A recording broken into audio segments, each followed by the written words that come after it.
γιατί να το κάνω αυτό? Τέλος, σας πηγαίνω.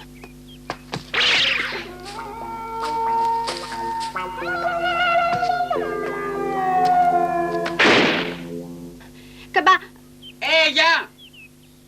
Τι κάνεις εδώ, με αυτό το κουτί?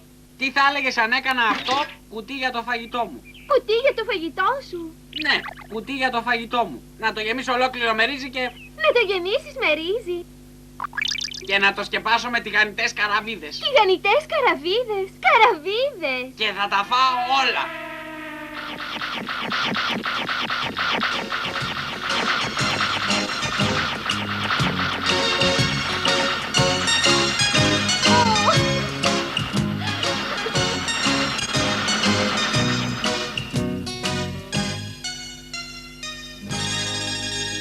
Τι συμβαίνει? Έχω πονοκέφαλο.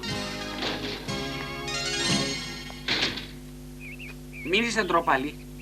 Ταράζεσαι που με βλέπεις. Δεν είναι ανάγκη. Α, το έφερες. Το έπλυνα και το στέγνωσα. Θα το πάρεις μέσα? Μου χρειάζεται. Τι κάνεις? Αυτό είναι το κουτί για το φαγητό μου. Το βρήκα.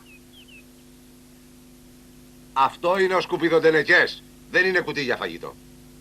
Σκασμός. Δεν είναι σκουπιδοντενεκές. Είναι ο σκουπιδοντενεκές. Καμπαμαρού, εδώ ήσουνα. Ήρθαν οι συμμαθητές σου να σε πάρουν για το σχολείο. Καλημέρα. Μου πήρε το κουτί που βρήκα. Γιαγιά, άκουσέ με. Το κουτί του φαγητού μου έσπασε χθες. Γι' αυτό έψαχνα να βρω άλλο. Και έπειτα? Μου πήρε το κουτί που βρήκα. Θα τον τιμωρήσω. Θα τον τιμωρήσω. Κουτί για φαγητό. Ναι. Δεν είναι ωραίο, αλλά θέλω να το γεμίσω με ρύζι. Θα το γεμίσω σε πάνω. Απίστευτο.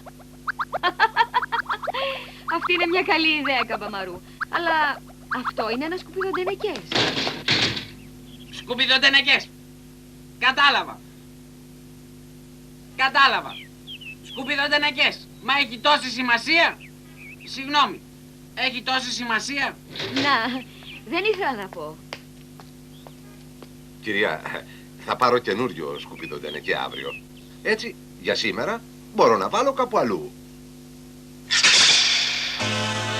Κουτί με φαγητό. Αυτό είναι. Αυτό πρέπει να είναι κουτί για φαγητό. Ένα κουτί για φαγητό. Αυτό το σχήμα είναι καλό για κουτί φαγητού.